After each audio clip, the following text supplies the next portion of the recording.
Today is a great day for a bike ride along Bermuda's railway trail. Picture this, it's the 1930s, and Bermuda is abuzz with excitement. The island, once reliant on horse-drawn carriages and steamboats, is finally getting its very own railway. A sleek and scenic train line connecting one end of Bermuda to the other. And let me tell you, riding that train was an adventure. The railway trail winds past stunning coastal cliffs, lush landscapes, and historic landmarks.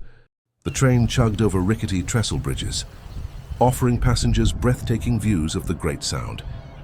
But while the railway was a marvel, it was also short-lived. After just 17 years of service, the train made its final stop in 1948, giving way to the modern roads and automobiles we rely on today. Now, the railway line has been transformed into the Bermuda Railway Trail, a walking and biking paradise. You can explore remnants of the old railway bridges, wander through hidden tunnels, and even walk the very path where the rattle and shake once rumbled. So, whether you're looking for a scenic workout, a trip down memory lane, or a chance to uncover Bermuda's history, the railway trail in Sandys Parish is a must-visit.